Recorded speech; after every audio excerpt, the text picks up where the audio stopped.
শেষ কবে hands on review অথবা ইমপ্রেশন টাইপ ভিডিও দিয়েছিলাম ভুলে গেছি, এক প্রকার খেয়ালই নেই। শেষ মনে হয় ইমপ্রেশন ভিডিও দিয়েছিলাম স্যামসাং গ্যালাক্সি S8-এর। তো আজকে একটা হ্যান্ডস অন রিভিউ নিয়ে আসলাম স্যামসাং এরই গ্যালাক্সি A9-এর। This is the gorgeous Samsung Galaxy A9। এখন দেখবেন স্যামসাং গ্যালাক্সি A9-এর একটি hands on review by ATC। জানাবো ফোনের ফিচার এবং সামান্য এক্সপিরিয়েন্স। খেয়াল করবেন এটা ফুল রিভিউ না, just an impression. Samsung Galaxy A9-কে বর্ণনা করতে গেলে বলা যায় ফ্ল্যাগশিপ অ্যালাইক বডিতে mid budget experience. Glass made body, খুবই slick and slim look. Most amazing thing about this is the colours, specially এই লেমনেড ব্লু কালারটা মারাত্মক। খুবই প্রিমিয়াম লুকিং বডি যা নিয়ারলি ফ্ল্যাগশিপ কাইন্ড ফিল দেয় হাতে। স্যামসাং বাকিদের মতো নচ অ্যাডাপ্ট করেনি। A9-এর বেজেল স্লিমই আছে, তবে চিনের সাইজ কিছুটা কমাতে পারতো আরও। বডিতে পাবেন USB Type-C port, 3.5mm earphone Jack port, single loud speaker and এই পচা বিক্সবি বাটন। বিক্সবি বাদে আমার কাছে বডির সব কিছুই মোটামুটি ভালো লাগছে। আর থাকছে দুটি সিমের পাশাপাশি dedicated micro SD card slot যা 512GB পর্যন্ত এক্সপেন্ডেবল। তবে A7-এর মতো পাওয়ার বাটনের ফিঙ্গারপ্রিন্টের বদলে ব্যাকে দিয়েছে A9-এ। খারাপ লেগেছে নোটিফিকেশন লাইটটা খুঁজে পেলাম না দেখে, খুবই দরকারি এই জিনিসটা। স্যামসাং সুপার অ্যামোলেড ডিসপ্লের ফ্যান অনেকেই আছেন। 6.3 ইঞ্চের ফুল HD+ রেজুলেশনের বিশাল সুপার অ্যামোলেড প্যানেল, অত্যন্ত সুন্দর ডিসপ্লে এবং কোনো নেগেটিভিটি চোখে পড়েনি। এইরকম বড় ডিসপ্লেতে কন্টেন্ট ওয়াচিং এক্সপিরিয়েন্স ভালো বলবো। তবে A9 ডিসপ্লে স্যামসাংয়ের ফ্ল্যাগশিপ লেভেলের মতো অতটা শার্প বা হাই কন্ট্রাস্টি এমন কিছু না, এমন কিছু এক্সপেক্ট করাটাও ঠিক হবে না বলে সাজেস্ট করব। ফোনের মধ্যে আমার মেইন প্রায়োরিটি পয়েন্ট থাকে ব্যাটারি, যেহেতু আমি প্রচুর হেভি ইউজ করি। 3800 mAh ব্যাটারি থাকছে এখানে, অ্যান্ড বেশ ভালোই ব্যাকআপ পেয়েছি। এই ক্ষেত্রে কোনো চিন্তার কারণ থাকার কথা না। থাকছে ফাস্ট চার্জিং অপশনও, কিন্তু ওয়্যারলেস চার্জিং নেই। তবে ইনসাইড দ্য হুড দেখা পাবেন 6GB র্যাম, 128GB ইনবিল্ট স্টোরেজের সাথে স্ন্যাপড্রাগন 660 চিপসেটের। স্ন্যাপড্রাগন 660 এটা কিন্তু একটা মিড রেঞ্জের চিপসেট, কিন্তু এই ফোনের দাম মিড রেঞ্জে পড়েনি। এই ফোন অফিসিয়ালি বাংলাদেশে কিনতে গেলে আপনাকে গুনতে হবে 50,000 টাকা। এজন্যই শুরুতে বলেছিলাম যে ফ্ল্যাগশিপ অ্যালাইক বডিতে বাজেট পারফরমেন্স। আমার মতে পারফরমেন্স ফ্রিক যারা ভ্যালু ফর মানি ডিভাইস খুঁজেন তারা এই দামে স্ন্যাপড্রাগন 660 পছন্দ করবেন না, জানা কথাই। তবে এর বাহিরেও যেসব ইউজার থাকে তাদেরকে হয়তো টার্গেট করেছে স্যামসাং এর ক্ষেত্রে। আমার ইউজিং এক্সপিরিয়েন্স বেশ ফাস্ট অ্যান্ড ফ্লুয়েন্ট ছিল। স্ন্যাপড্রাগন 660 এর র পারফরমেন্স মিড রেঞ্জের চিপ হিসেবে সবচেয়ে উপরের দিকে থাকে। জানি স্যামসাং এটা ফ্ল্যাগশিপ চিপ দিবে না, তাও এই দামে স্ন্যাপড্রাগন 710 দিত, অথবা দাম কিছুটা যদি কমাতো তাহলে এদিক দিয়ে কিছুটা ফেয়ার হতো। এর সাথে স্যামসাংয়ের ইউআইও আমার পছন্দ না পার্সোনালি। তবে তাদের যে নতুন ইউআই আছে স্যামসাং ওয়ান ইউআই যেটা আসতেছে, সেটা যদি এই ফোনে রোল আউট করে তাহলে মোটামুটি একটা ভালো এক্সপিরিয়েন্স হওয়ার কথা। এদিক দিয়ে ভালো ব্যাপার ছিল এর Dolby atoms tuned loud speaker, বেশ ক্লিয়ার কোয়ালিটি ছিল অ্যান্ড সাউন্ড প্রচুর লাউড। তারপর ফোনের আর কিছু নিয়ে বলতেছি না, সোজা চলে যাচ্ছি এর মেইন পয়েন্টে, দ্যাট ইজ ক্যামেরা। স্যামসাং 4 ক্যামেরার ফোন নিয়ে আসতেছে, এই নিউজ তো সবাই মোটামুটি শুনছেন। And this is the one, এটাই এত হাইপ ক্রিয়েট করেছে, এই সেই অপরাধী। গ্যালাক্সি A9-এর রিয়ারে পাবেন সিরিয়ালি লাইন ধরে দাঁড়ানো 4টি রিয়ার ক্যাম। উপর থেকে শুরু করলে প্রথমে 8 মেগাপিক্সেলের ফিক্সড ফোকাসের আলট্রা ওয়াইড ক্যাম, যা 120 ডিগ্রির ফিল্ড অফ ভিউ দিতে পারে। আমি অলওয়েজ আলট্রা ওয়াইড ফ্যান, এবং ফোনে মাল্টিপল লেন্স থাকলে তাতে আলট্রা ওয়াইড থাকা অবশ্যই উচিত। তারপর পাবেন 10 মেগাপিক্সেলের টেলিফোটো লেন্স, যা কাজে লাগবে 2x অপটিক্যাল জুম করার ক্ষেত্রে।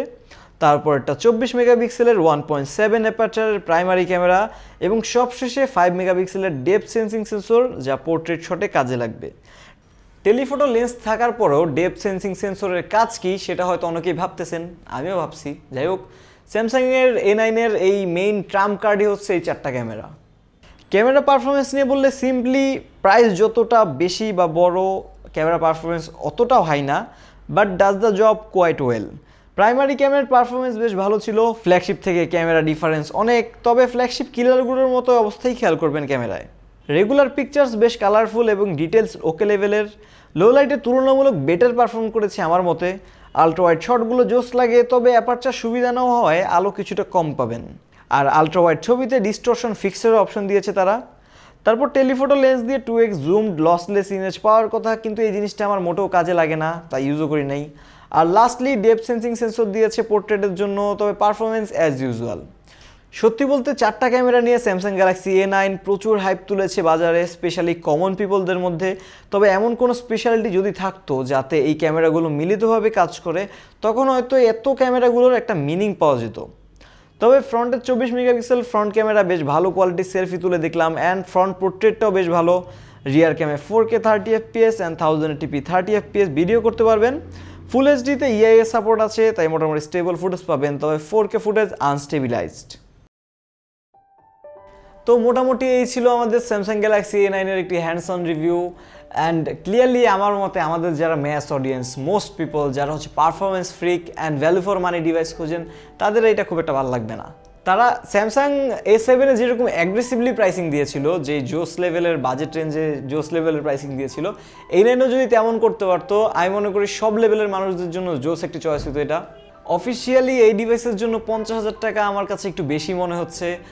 আর যদি কিনতে চান এটা, তাহলে এখন প্রি অর্ডার চলতেছে আমার যতটুকু জানি, তো প্রি অর্ডারের সময় কিনে ফেলুন, কারণ প্রি অর্ডারে কিছু এক্সট্রা জিনিস পাবেন, যেমন হচ্ছে প্রি অর্ডারে কিনলে 60 থেকে 8,000 টাকার পাঠাও ভাউচার, কয়েক হাজার টাকা ক্যাশব্যাক, অ্যান্ড হচ্ছে ওয়ান টাইম স্ক্রিন রিপ্লেসমেন্ট দিতেছে ফ্রি। আর স্যামসাংয়ের স্ক্রিনের তো দাম জানেনি, 15-16,000 টাকা টান পড়ে যায় যদি একবার ভাঙে। তো এদিক থেকে মোটামুটি মানে সুবিধা হচ্ছে যদি প্রি অর্ডারে কিনেন। আর জানিয়ে রাখি আপনাদের যে স্যামসাং বাংলাদেশ থেকে অফিসিয়ালি আমাদের এই রিভিউ ইউনিটটা পাঠানো হয়েছিল। এখন অনেকে ভয় পেয়ে যাবেন, অনেকে হয়তো ডাউট করা শুরু করবেন, বাট যদি ডাউট করেন তাহলে জানিয়ে রাখি বিশ্বের সকল বড় বড় টেক ইউটিউবার, রিভিউয়ার, তাদেরকে আরও অনেক আগে থেকে মোটামুটি সকল কোম্পানি থেকে অফিসিয়াল রিভিউ ইউনিট দেয়। অ্যান্ড ইভেন আমাদের পাশের দেশ ইন্ডিয়া, সেখানে তো এগুলোর প্রচলন অনেক আগে থেকেই, ইভেন লঞ্চের অনেক আগেই রিভিউয়াররা, বড় বড় রিভিউয়াররা বেশ কিছু রিভিউ ইউনিট পেয়ে যান হ্যান্ডস অন ফুল রিভিউর জন্য কোম্পানি থেকে। ইভেন আমাদের এই Samsung Galaxy A9 hands on রিভিউটা খুব সম্ভবত আপলোড যাচ্ছে নভেম্বর 21 তারিখে। তো যদি যায় তাহলে নভেম্বর 20 তারিখে, একটু যদি ইউটিউব ঘাটেন তাহলে নভেম্বর 20 তারিখে আমাদের পাশের দেশ ইন্ডিয়াতেই কিছু বড় টেক ইউটিউবার, যেমন হচ্ছে গিকি রঞ্জিত, C4E টেক, ভিবুম, এমন চ্যানেলে স্যামসাং গ্যালাক্সি A9 এর হ্যান্ডস অন রিভিউ আপলোড গিয়েছে, চাইলে দেখতে পারেন সিমিলার টাইমে। অফিসিয়াল রিভিউ ইউনিটের এই চলন আমাদের দেশে ছিল না আগে, কোম্পানিদের থেকে খুব একটা কোঅপারেশন পাইতাম না যেটা সত্যি বলতে। তবে এখন অনেকে এগিয়ে আসছে, এদিক থেকে বেশ সাপোর্টিভ অনেক কোম্পানি।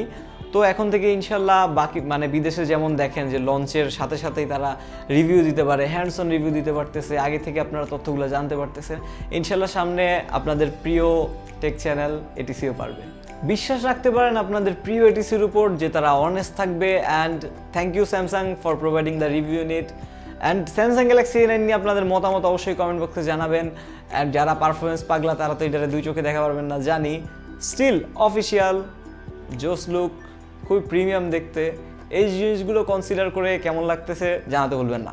Good bye.